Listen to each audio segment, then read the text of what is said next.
Hello, you wonderful people, and welcome to another episode of Super-Fanta-Fi. This big show where we talk about TV shows of the supernatural, fantasy, and/or science fictional genre. For today's episode, I'm going to talk about the latest episode of Roswell, New Mexico. A lot of really interesting things went down in this episode, so let's break it down.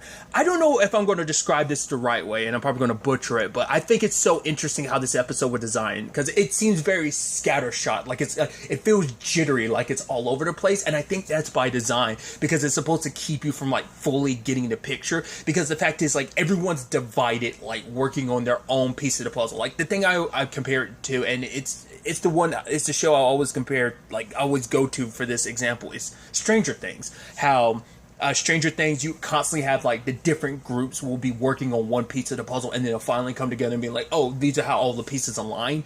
I'm not saying Stranger Things is the only thing that does it, but it's like the show that will always come to the forefront of my mind when I think about that. This episode kind of feels like that, because it's this great mystery of like what happened, and you're just not getting the pieces. Because I thought it was so interesting, like the Max thing when he was like, oh, what happened? I was like, why didn't they show that then? I was like, that should have been my key sign, because they even said at the beginning that basically you got to, especially how time like was at one point and then you see it kind of rewind for a little bit. I'm like, I actually think it's really interesting how they went about this episode, because like I said, you have like Max coming and being like, all right, he's talking to what was it, Liz and Michael about like what happened, and he was like, right, I got attacked, I sent this assailant flying, and they got away. At first it's like, right, is it the regiment that did this? But then it's like, maybe there's someone else. It's an alien related. Like I said, everyone's working on different pieces of the puzzle. Like Michael's puzzle this episode deals with, like, because Max saw a bright light in the distance, and Michael ended up like working on that, and it ends up related to a tower. And at that tower, he found Kyle's radio. And it was like smashed against the tower. It was like broken into pieces, but there's also all these bats that went flying and ended up dying in the process towards the tower. But at the same time that Alex is working on his machine, the same thing happens. So you're thinking there's a correlation there, that Kyle's radio is responding to the machine that Alex is working on. So it's like and then like his boss Eduardo comes back with like bandages on his arm, and he's like, oh, it's rabies, but you're like, like immediately my brain is like, oh, so he had something to do with taking Kyle, but why? Because then also later, because there's so many things of like the moment Liz and Max come back to the place, it's like, oh, that you got a dog? It's like, no, it can't tell the difference between me and Jones. I'm like, I was like, oh, I guess that's interesting. I was like, I guess it makes sense. You guys look exactly the same. I think it's no differently, but whatever. Didn't think much of it. And then, you know, Liz and Max are kind of arguing about like, right, like how do you, is anything missing or different? And it's like, oh, did you check to see if anything alien happened here or whatever? And he was like, he's doing things, you know, but it leads to an argument between him and Liz is kind of like, well, what's going on? Like, you brought me here to like help, and it led to them arguing. It's like, I was like, well, I guess they're not on the best of terms, because like obviously the conversation that they had about them not being good for each other, I guess that was affecting Max in some shape or form. But then it's also like, oh, right, here's this sword that was, it's gone, but it's like, right, how would someone know to pick it up? Because the only people who can pick it up is Max, because Jones is locked up. So like the only other person to be able to pick it up is him, but also it's like no one else knows that the sword is there or buried except for Max. So maybe, and even then not telling Liz, because like Michael's like, wait, you didn't tell her about the lightsaber that you buried in your back? He's like, yeah, because I didn't think it mattered, because I was the only one who knew exactly where it was. So there's that. I didn't talk about it, but Maria's in a coma, and it's like, how did that happen? Why is she in a coma? I mean, it's like, I was like, well, it seemed like she had hit her head against the table during the like initial struggle. So I'm like, maybe that was enough to do that. So Isabella's trying to go inside of her mind, but then like it's very decrepit, and I'm like, oh, is it just because her mind is literally breaking because it's so degraded? And she's like, I can feel Maria, but I just can't quite reach her, and I don't know what's going on here. So she eventually gets Rosa's help, because Rosa gave the necklace to Maria to help her mind from not like degrading more, but obviously it's stopping Rosa's power. It's starting to that decision is making it so that Rosa's powers are starting to float to the surface, even to the point that I guess they've expanded in that year time. That it's because she's always kept them muffled. She's never really known how they've expanded or like what she's fully capable of. Because then like her hearing like super enhances because like she basically goes full like Superman, like super hearing, and it's like the world become overbearing.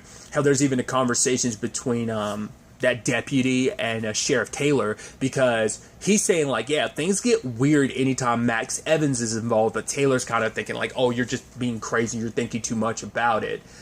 So I was like, oh, that's an interesting conversation. That means they're slowly piecing together like, yeah, there's something up with that Max Evans. So it's like, but Rosa wasn't focusing on that too much. She was focused on the fact that like her powers are like flipping out. So Isabel decides to kind of use that to her advantage. It's like, right, what you're being able to hear, maybe you can help me with Maria. But Rosa feels like she can't really help. And I think that just, because she even says it later on, she thought like getting sober would make things easier. But then it's like, no, things got pretty hard. Like, you know, despite everything, it's like, because it's not just her sobriety she has to worry about, because she has to worry about the whole alien thing, which she's like, I'm not an alien. It's like, well, you were soaking in a pod for about 10 years. So it kind of makes you at the very least, alien. It makes you a lot more alien adjacent than most, you know. So, but I think it's just because, like, for her, she feels like she was failing Maria, and she's not the only one feeling that, because Michael was, because it's like, right, I was supposed to protect Kyle, and Maria's in the damn coma. Like, the people I'm supposed to protect, people I care about,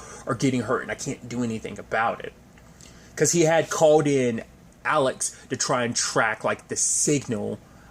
Because he's like, right, like Alex might be more well versed in understanding all of this and being able to help. So they're trying to track the signal, but like Alex is keeping all this deep sky stuff hush hush. So he's being secretive as well. So it's like, okay, if that's the case, so because it's like, I guess like it makes sense. You don't want Michael to know that you're looking into all this stuff, like you're working with a secret government agency into all this like alien related stuff. I mean, to be fair, it's like, I'm doing this for everyone's sake, because for one, I need to get answers, but also this will help everyone in the long run. I just can't let them know like what it is that I'm up to at the time. So, because even Michael's like, wait, you said that, you know, when you thought I was the one that was in the casket, you said you would burn down the world for me, but it's like, you can't spare a few flames for Maria and Kyle. And he was like, I just don't want you mixed up in whatever it is I decide to do. Because obviously he knows like this, he knows that there might be some correlation now, because he pieced it together about like learning about there being blood on his shovel and Eduardo's like wound. So he started piecing that together. So he actually goes to Liz, which both of them are struggling with. Like, I thought that was such an interesting thing, because Kyle ends up being kind of the conscience of the group. He ends up being kind of the heart of this entire group, in the sense that like he is the one that kind of gives advice to everyone, tries to like, you know, it's like, for them, it's like how he makes it seem like it's so easy and so obvious to do the right thing. Like in retrospect, it's like, right, why was it so hard to figure that out? You know, and obviously Kyle has his code about like, you know, Liz making fun of it. Of like, oh, that's illegal to do, and don't steal medical equipment and stuff like that. But they try to think like, you know, what would Kyle do? What would Kyle say under these circumstances? I was kind of a little apprehensive the moment Alex was like, oh, let me get those DNA samples. I'm like, that's probably not a good idea for him to get his hands on those. But he ends up getting them run, and it's like there's a 29 point some like match, and I'm like, wait, what? It's like Eduardo and Kyle are related, and it's like maybe like cousins or a nephew type of thing. I was like, wait, what? So it's like, did he know about like? But then, because like it said in my head, I'm thinking like, oh, Eduardo's the one that took Kyle, that he was the one behind this. But it's like, how would they?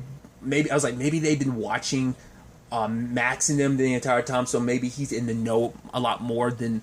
But it's like, would they really had an eye on Max the entire time like that? So that's why I was kind of confused. But I was like, what's going on here? And then there's this situation with the sheriff and Max are examining the car, and then all of a sudden it's like, right, there was that sword in the back. It melted through the car, because whoever it was, the assailants, like their car shut down. Probably at first I couldn't tell if it was related to the sword or whether it was a byproduct of all this like stuff with the towers that was messing with them. But the car like had died, and then like Taylor was like, "Oh, you're not leaving here till you give me answers," because she's like, "I know you're lying. Like, you may not like me, but like the fact is, I'm a really good cop, and I know when someone's lying to me." And then hard cut to later on where Max is like, "Oh yeah, I had to shake Taylor," and it's like, "Okay, did she find out something?" He was like, "No." I'm like, what? I was like, why is he lying to her? Because at first I was like, is this still a thing of like trying to keep her away from all this? I'm like, what?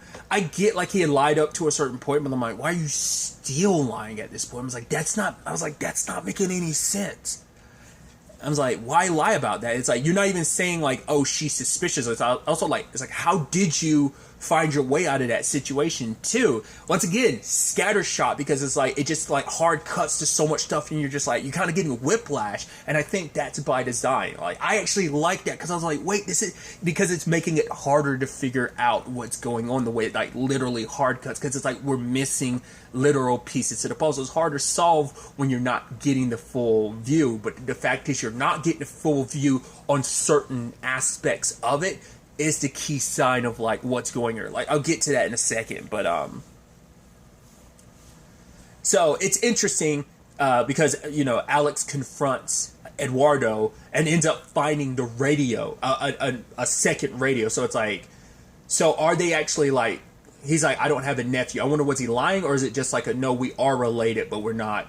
Because at first what started crossing my mind, like a thought that had crossed my mind was like, because something else started crossing my mind throughout this episode, because Michael made that whole point about, right, the only people who could use that sword are people who had Max and Jones's faces. So my immediate thought was like, were we going to find out that Jones had family that no one knew about, in a sense of maybe he got together with like a human or something, kind of like a Maria and Isabel situation to a certain extent. I was wondering if there was something of that nature happening, which, I mean, we don't know for sure that's not the case, but that's where I thought this whole thing about the sword was going to go. That maybe, I mean, not unless that ends up being where the head, I was about to say not unless that ends up being where the Eduardo thing was going, but I was like, I don't think there was enough time for him. Well, I mean, there was enough time for Luis and everything, her and Roy's, with the whole Maria's family. So I'm like, I was like, not less we because I was about to say, like, there was a part of my brain that was like, could that be what Eduardo is? That he's a byproduct of like Jones and the Valenti family getting together or something like that. That's where I was wondering if that was where that was correlating, but obviously that ends up being, well, because at the end of the day, he has to be they're the ones who stole the sword and everything like that. It's like, so, because Kyle's SOS reached Eduardo, but he's also saying, like, you're asking the wrong questions. I'm like, what wrong question? Like, that's why I'm like, could it be that he is, like, a descendant of Jones, Like I said, like, kind of similar to the whole, like, how Isabel and Maria are related. Like, what if there's something of that nature? So, at the same time, Michael is frustrated with himself because he can't figure like what's going on, and it ends up being Sanders that points him in the right direction because it's basically like, you are so busy beating yourself up, you're not figuring out, because those bats in particular, they're vampire bats, and unlike regular other species of bat, these respond to infrared, and obviously for him it's like radio signals kind of bounce all over the place, but apparently infrared comes in one direction. So it's like following the path of the infrared, it leads through the three towers, and the three radio towers, and it leads to Michael to a facility he can't get into. It's the one Alex is secretly working at. So all the pieces to the puzzle are coming together. We just don't fully know what the solution is, essentially. We've got all the pieces, because obviously, like, Rosa and Isabel are figuring out the song situation, because they were like, right, there was a song that was playing, but Rosa at the time couldn't really hear it because like everything was like loud over it, so she was concentrating and she figured out the song, and then they immediately went back to the restaurant to find out what song it was. And so they ended up finding out, like, right, her Rosa's special spot, that's where Maria hid a message. And obviously for them it's like, but why would she go about such a roundabout way to point us in the right direction?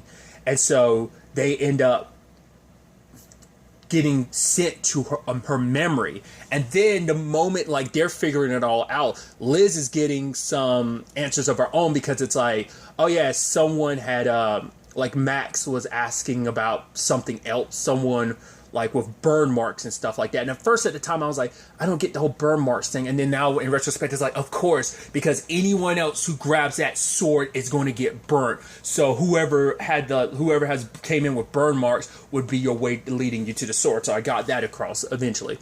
But Liz is looking into it like, and then looking back on their entire conversation, and she's like, now it makes sense why he was acting the way. It's like, right, why were you acting one way one day and then like why now you're acting different now? She's like, what changed? Because he's a different person. I was like, oh my god, that's what I'm saying. Like, that's what I was trying to reference earlier when I was talking about it's so interesting, like the pieces they cut away for him. It's by design, because if you got the full picture, it would spoil the fact is that Max wasn't Max, that it was in fact Jones. But I was like, wait, when did Jones, he couldn't have, like, because Michael knows that Jones was, so I was like, okay. So I'm most likely when he connected with Max's heart, when he healed Max's heart, he healed the connection between them, because he says that basically Max completes him. They're linked. And that link was always there, but I think it was weakened. So the moment he healed Max's heart, he strengthened that connection. And now Max is an extension of himself. So he can hijack Max whenever he wants to. So that's why he's able to like run amok being Max. Because you would have thought like he would have done, like they look the same. So you thought he would have been able to do that regardless. I thought, in the sense of, I thought he was going to be out and about running amok pretending to be Max, but it's like, nah, he can do it from the safety of the cave, because no one would suspect that. They think, oh, this is Max in front of him. But Liz said it herself. It's like, right, the reason why he didn't tell me certain things, like why he went off to the desert on his own, because he was looking for the sword, because he didn't know where it was buried, because he doesn't have access to Max's mind and memories. And even if he did, it probably would take a lot longer to kind of crack that. So that's why he didn't know the answers to certain things. That's why he had a complete personality shift. But also at the same time, Liz is kind of piecing that together. So is Isabel and Rosa, because it's like, wait, why was Max lying? Because he said Maria was unconscious, and it's like, apparently she's not, because she's up here having a full-blown conversation with him, because it turns out the moment Kyle activated the radio, it went flying through. So Max had said that he had thrown the assailant through the window, but it's like, no, it was actually, through the doors, but it was actually the radio that did that. It's like, so why has Max been lying about all of this? And it's like, yeah, because he was Jones. And then, like, even Maria's like, why are you, he's like, yeah, like, the visions, it comes from your grandmother and stuff like that. And it's like, she's like, yeah, it comes through the family. Like, she's like, why are you acting like this? And then she asked the question, she's like, what's my grandmother's name, Max? And it doesn't say anything. It's like, she's like, you're not Max. And it's like, dude, that was a very fascinating twist. I love that. So I thought that was really interesting. So the moment that happened, and like obviously Liz comes to them, and they're all piecing together like, yeah, Max isn't Max, it's Jones. He's the one that, because Liz had found like the mark on Maria's head, and he was like, oh, here I am again, I'm the problem. He's deflecting. He's doing his best Max impression, because he knows Max will be like, beat himself up, like, yeah, did I do this to Maria? Like, covering the fact, because it's like, right, I saw a handprint on her head, and I was like, did you try to heal her? That's also like, that's why I'm surprised, like, that never became a conversation of, like, trying to heal her, because I guess it's like, they just assumed this was associated with, at the time they were assuming it was associated with the degradation of her mind, but it was like, no, it was a block on her mind. Like, he did that when he like hijacked her mind, trying to find out what she knew about the assailants and stuff like that. So like everything is connected. Those assailants pretending to be from the regiment, even stealing someone from the regiment's car to cover their tracks. They would have even tried to put it back before said dude was even wiser. But he did say he took care of the sheriff. So is she dead? If so, that might, I was about to say, like, maybe that's the murder that they're covering up. It might be the sheriff's murder. That's probably going to be a whole thing, potentially. They're going to make it seem like it was Kyle that died, but in actuality, it's actually the sheriff's body in that casket, because it's also like, maybe that explains why Max was like, yeah, I can't do this. Because the whole point, like Michael was saying, is the fact is that Maria was healthy in her vision means she in fact can change the future. So it's like, what else has changed? So is it that something has changed, or has it not? Are we still going down that path? Because could it be like Max was kind of tearing up, be like, I'm sorry, I can't do this, because he felt bad, because it's like, regardless if it was Jones in control, it's still his body that was used as the weapon, the means to kill the sheriff. If that's how, because I don't think Jones half-asses anything. We saw that later on, the way he slaughtered those dudes to get his blade back. He's like, you know what they say about bringing a knife to a gunfight? He's like, well, I forgot, like, he made some smart remark about, like, well, we'll see how this goes, or something like that. So what else he has planned, because he's got other plans. He's like, oh, let's, like, what else he's going to do now that he's kind of free? He's got his weapon, obviously, because once Jones tried to paint himself as like, oh, a good guy, but it was still the notion of, well, we can't trust him, because maybe it's something he started years ago. Like I said, maybe in fact he's actually looking for Deep Sky because they have something of his, or he, like, something that went missing this entire time that Deep Skies had,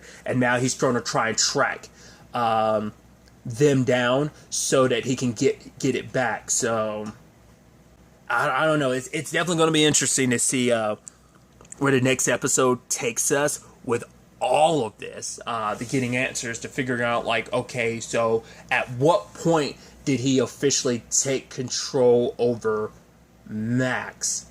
And is there any way to break that hole? Can any of them break the hole, or does it have to come from Max's side of things of handling that? We'll ultimately have to wait and see how this all plays out in the next episode. But really, that's all I want to talk about. Until next time we meet, be happy, be safe, live life to the fullest, and enjoy it. Good day, and goodbye.